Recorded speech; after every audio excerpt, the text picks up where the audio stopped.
वीर बजरंग इनके बल का न पार है। शिव जी का 11वां रुद्र अवतार है।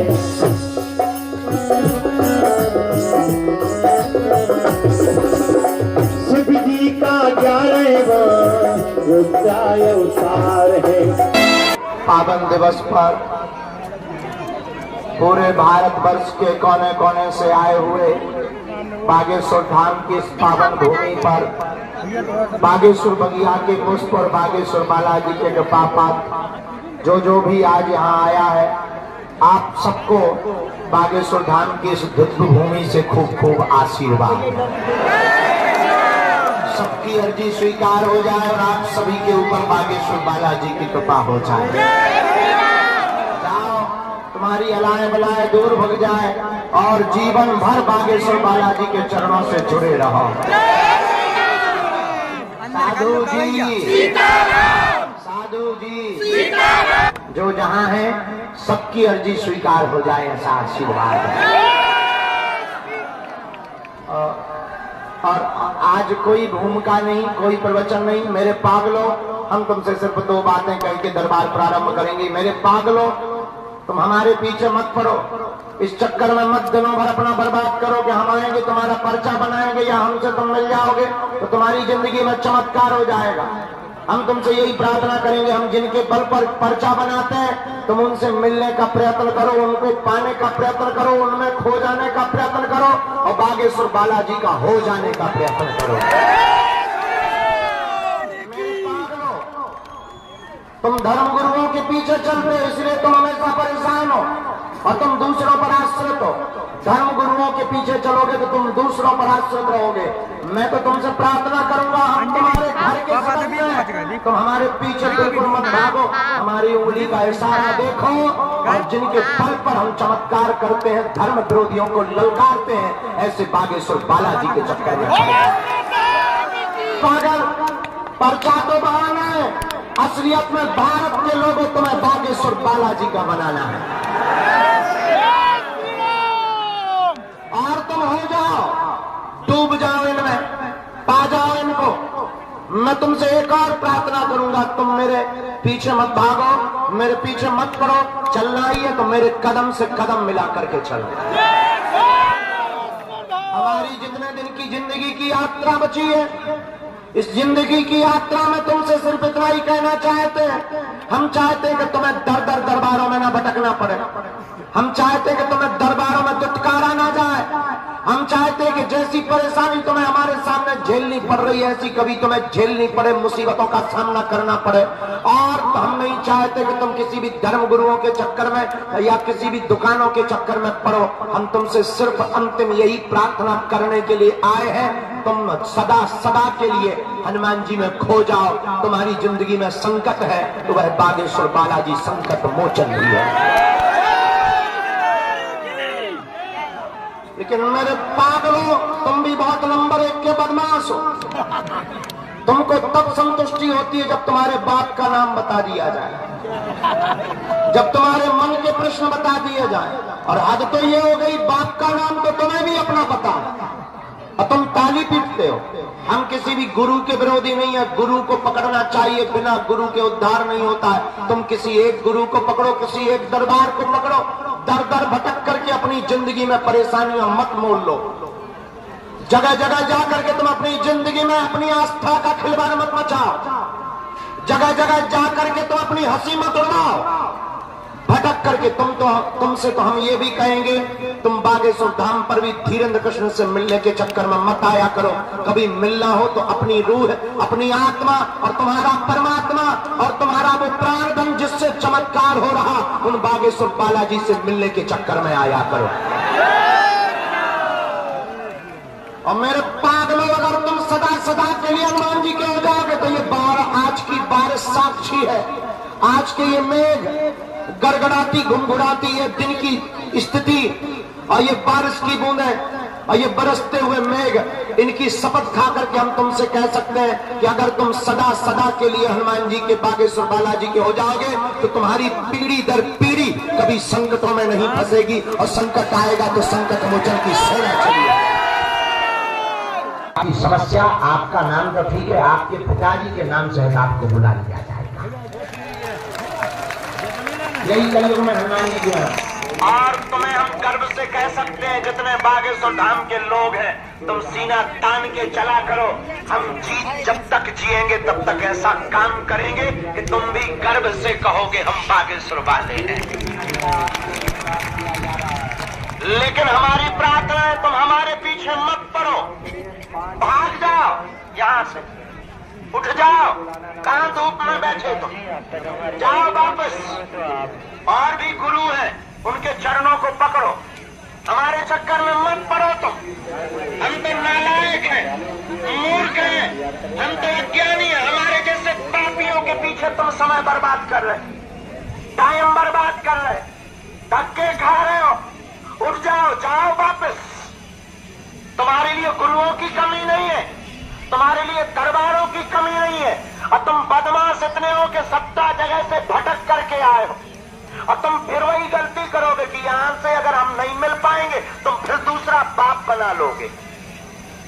इसलिए हमारी प्रार्थना है, तुम परेशान भी इसलिए हो, तुम हमारे चक्कर में मत पड़ो, तुम्हें पढ़ना ही है। तो जिनके बल पर हमने कृपा को पाया, जिनके बल पर हम धर्म विरोधियों को ललकारते हैं, जिनके बल पर हम तुम्हारे संकटों की, विपत्तियों की डेट बता देते हैं, तुम भी उन्हीं बागेश्वर बालाजी के चरणों से जुड़ जाओ। क्योंकि तुम्हारे संकटों को कोई इंसान नहीं मिटा सकता, तुम्हारी विपत्तियों को कोई इंसान नहीं मिटा सकता, तुम्हारी समस्याओं का कोई हल कोई इंसान नहीं कर सकता सिवा हनुमान के। और अगर कोई इंसान तुम्हारी विपत्तियों का हल करने लगे तो वो भगवान ना हो जाए, वो परमात्मा ना हो जाए, वो ईश्वर ना हो जाए, गुरु के नाते कोई रास्ता दे सकता है। इस देश में गुरु बहुत है, तुम्हें रास्ता दे सकते हैं, समाधान के लिए तुम्हें खुद चलना पड़ेगा। इसलिए तुम हमारी बात को अगर मानते हो और कोई श्रद्धा लेकर अगर हम पागल बन गए और इससे तुम्हारी जिंदगी में भला नहीं होना है। भला तभी होगा जिनसे हमने कृपा पाई। आधी रात को हमारी जिंदगी में जिनसे चमत्कार हुआ, हमारी जिंदगी में जैसे चार चांद लगे, हमने गुरु के चरणों को पकड़ा और अपने आप को बागेश्वर बालाजी पर यहीं आकर छोड़ दिया था। जब हमारे गुरु ने कहा था जाओ, जाकर के मंदिर में कह दो तुम हमारे हो, हम तुम्हारे, हम भी तुम्हारी तरह पर्चा बनवाने आए थे यहाँ पर, हम भी अर्जी लगाने तुम्हारी तरह आए थे। तुम जैसे रोते रहते हो, हम भी अपने दादा गुरु सामने, हमारा महापुरुष, हमारा गुरु दादा गुरु जी ऊपर झोपड़ी बनाकर रहते थे। उस जमाने में भी बड़े बड़े IAS IPS आते थे, बड़े बड़े अधिकारी आते थे, और हम भी यही मंदिर के ऊपर एक छोटी सी झोपड़ी में दादा गुरु जी रहते थे, और हम भी तुम्हारी तरह जाकर के खड़े हो गए थे, रो रहे थे। बरसात का मौसम था, भूख से बड़े विचलित थे। माँ ने हमें समझाकर भेजा कि जाओ, तुम्हारे दादा गुरु बहुत सिद्ध है, शायद कुछ दे दें। और हम आए थे गड़े हुए धन को पाने। अवस्था थी 11 साल, और 11 साल की आयु में भूख से झटपटाता हुआ तन। जब रात शाम के समय दादा गुरु के पास आए कि तुम दुनिया की बिगड़ी बनाते हो, हम तुम्हारे सगे नाती हैं, बेटा के बेटा है, कृपा करके हम पे भी कुछ कृपा करो। उन्होंने कहा रात को आना, और हंस गए। हम परेशान हो गए, माँ को आके बताया, माँ ने कहा जाना चाहिए। जब हम रात को फिर से आए, उन्होंने स्नान करवाया, और उस रात यही वो जगह है जहाँ हमारे साथ घटना घटी थी, जहाँ हमारे साथ क्रांति हुई थी, जहाँ हमारे साथ जीवन में उजाला हुआ था, जहाँ हमारे साथ वो क्रांति हुई जिस क्रांति ने हमारे जीवन को ही नहीं बदल दिया, अब तो हमारी जिंदगी के साथ साथ इस गांव में रहने वाले प्रत्येक व्यक्ति के जीवन को बदल दिया। और उस क्रांति ने केवल हमारे जीवन को नहीं बदला, उस रात ने हमारे आसपास रहने वाले लोगों के भी जीवन को बदल दिया, और हमसे ही नहीं, इस धाम से फिर जुड़े हुए लोगों के जीवन को बदलने लगा। अब वो घटना ये थी कि हम तो बहुत मुसीबतों से उस वक्त जी रहे थे। ऐसे ही बरसात का मौसम था, और 12 बाई 10 के कमरे में, वो भी खप्पर वाले कमरे में बारिश का पानी धीम धीम टप टप करके घर में भर गया था और लगभग 1 फुट के लगभग का पानी बरसात का भरा होगा। ऊपर से टप टप करता हुआ 3 दिन से सोए नहीं थे। पलंग के नीचे बैठ करके हम और हमसे छोटी बहन और उससे छोटा भाई तीनों पलंग के नीचे बैठे थे ताकि टपका हुआ पानी सिर पे ना पड़े और तबीयत खराब ना हो जाए। और रातों भर यही जाग कर गुजारा। और जब दादा गुरु ने कहा कि तुम रात को आओ, और रात को जब वहां सीढ़ियों पर गए और झोपड़ी के पास गए, डिब्बी जल रही थी, अंधेरा भयावह था, मेढक जगह जगह बोल रहे थे।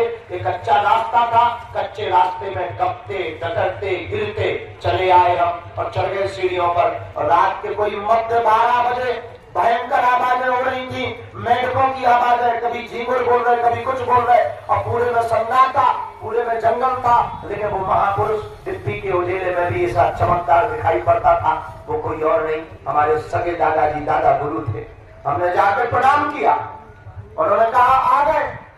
हमने कहा आ गए। उन्होंने कहा बताओ क्या चाहते हो। हमने आंखों में आंसू भर के कहा कि 3 दिन से घर पे भोजन नहीं बना, घर पे अन्न का दाना नहीं है। छोटी बहन और भाई है, वो बार बार चिल्लाते हैं कि भैया कुछ खाने को दे दो, आज 1 सवा रुपए का पार्ले जी ला करके खिलाया। पिताजी कुछ हमारे करते नहीं, तुम्हारे ही सगे बेटा है, तुम्हारे ही हम सगे नाती हैं, आपने हमने सुना बहुत लोगों की बिगड़ी बनाई, हमारी भी बना दो। और ऐसा कहते कहते हम फूट फूट कर रोने लगे। माँ ने जो सिखाया था वो बोल दिया। और जब रोने लगे तो दादा गुरु ने बाएं पकड़ी और जहाँ बालाजी है वहाँ एक मड़िया में, छोटी सी मड़िया में हनुमान जी बैठे हुए थे, छोटी सी जगह पर हनुमान जी बैठे थे। वहां जाकर के यहाँ पर बाएं पकड़ी और खड़ा कर दिया और उस रात घटना घट गई। और घटना ये घटी जो माइक पर बोलने योग्य नहीं है। कोई बहुत जोर से उजाला हुआ और जोर से उजाला और जोर से आवाज दादा गुरु ने लगाई और भयंकर उजाला हुआ। उजाले को देख करके हम बच्चे तो थे ही कांप गए, शरीर हमारा फरफरा गया। उन्होंने बाएं पकड़ी और पीछे थपकी लगाई और वो धीरे से बोले कह दो कि तुम हमारे और हम तुम्हारे। और बस हमने भी जोश में आकर के कह दिया बाबा आज से तू हमारा और हम तुम्हारे। और मेरे पागल में वो रात की घटना है जिस घटना ने हमारी जिंदगी में 4 चांद लगाए। और उसके बाद फिर कभी हमने पीछे मुड़ करके नहीं देखा। और तुम्हारे सामने हम वही बात बताते हुए आज बैठे हुए हैं। और 11 वर्ष की अवस्था से आज हमारे जीवन की 27 वर्ष तक की अवस्था हो गई। मेरे पागलों, हम तुमसे यही प्रार्थना करेंगे कि जैसी हमारी बिगड़ी बनी, यहाँ पर जो जो जुड़ा उसकी भी बनी। आज जैसे हमने पाया तुम भी पाओगे। और ये कोई भी भारत का धर्मगुरु तुमसे नहीं बोल सकता, कोई भी दरबार का सिद्ध महात्मा तुमसे नहीं बोल सकता। और दरबार लगाने वाले भी नहीं बोल सकते, क्योंकि उन्हें डर लगा रहता है कि हमारे दरबार में आने वाली भीड़ कम ना हो जाए। उन्हें डर लगा रहता है उनकी चरित्री कम ना हो जाए। उन्हें डर लगा रहता है कि हमारी मान्यता कम ना हो जाए, हमारा यश कीर्ति कम ना हो जाए। लेकिन भारत के लोगों, हम तुम्हें दरबार में भीड़ छोड़ने के लिए नहीं बुलाते, तुम हमारे पास बिल्कुल मत आना। हम तुम्हें जगाने के लिए बुलाते कि तुम हमसे मत जुड़ो। जुड़ना ही है तो जिनसे हमने कृपा पाई तुम भी उन्हीं बालाजी के चरणों से जुड़ जाओ। ये बात हम इसलिए भी बोलते कि हमें दरबारों की आवश्यकता नहीं, हमें भीड़ की आवश्यकता नहीं। हम तुमसे दान लेते नहीं है तो हमारी कोई स्वार्थ है नहीं। ना तो तुमसे दान लेते हैं, ना तुमसे हमें सम्मान की आवश्यकता। तुम हमें गाली भी दो तब भी हमारी मुस्कुराहट तुम गायब नहीं कर पाओगे। तुम हम पर पत्थर भी फेंको तब भी तुम हमारी मुस्कुराहट और हमारे कामों को नहीं रोक पाओगे। और भारत को हिंदू राष्ट्र बनने से भी तुम नहीं रोक पाओगे। और तुम हमको मारने की भी साजिशें कर लो, जैसा कि अभी तक हली उल्लाह करने वालों ने तरह तरह की साजिशें की, तरह तरह के प्लान किए और तरह तरह के षड्यंत्र किए और तरह तरह से मीडिया और तरह तरह से मोबाइल और तरह तरह से प्लांटेड लोगों को थाम कर भेजा। लेकिन आज तक बाल बांधा नहीं हुआ। क्यों? क्योंकि हम जो है हम वही रहेंगे, न कल बदले थे, न आज बदले, न कल बदलेंगे। हम भारत के भोले भाले हिंदुओं को जगाने आए हैं, हम तुम्हें जगाने आए हैं, हम तुम्हें हनुमान जी से जोड़ने आए। और हम तुम्हें वो देना चाहते, पर्चा नहीं देना चाहते, पर्चे से तुम्हारे एक प्रश्न का उत्तर मिलेगा। हम तुम्हें हनुमान जी देना चाहते जिससे हर समस्या का समाधान मिलेगा।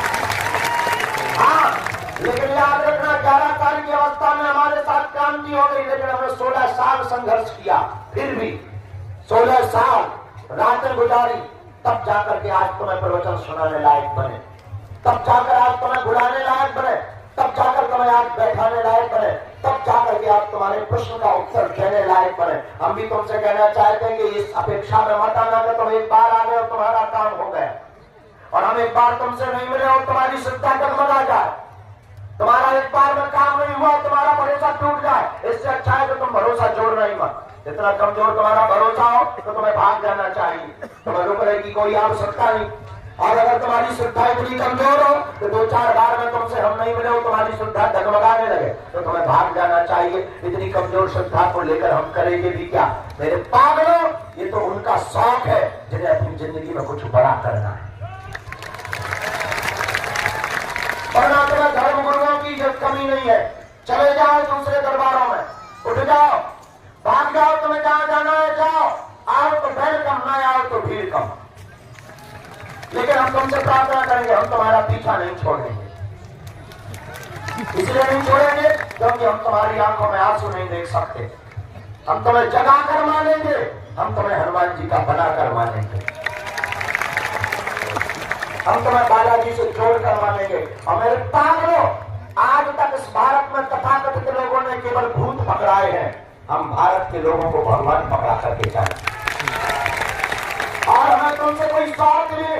एक बात, अमीरों के लिए बातें सुधाम बिल्कुल नहीं हो। अमीरों से प्रार्थना है तुम आया भी करो तो ठीक जैसे सब लोग मिलते हैं वैसे मिला करो, सोच सपोर्ट में मत पड़ना। कभी हमारे मुंह से तुम गाली मत सुन लेना वरना, क्योंकि हमें बालाजी ने सिद्धि या बालाजी ने कृपा एसी में बैठे हुए लोगों का पर्चा बनाने के लिए नहीं दी है। हमें बालाजी ने सिद्धि या कृपा बड़े बड़े पदों पर बैठे हुए कुर्सी को तोड़ने वाले लोगों का पर्चा बनाने के लिए नहीं दी है। हमें बालाजी ने कृपा उनके लिए दी है जिनका कोई नहीं है, जो किराया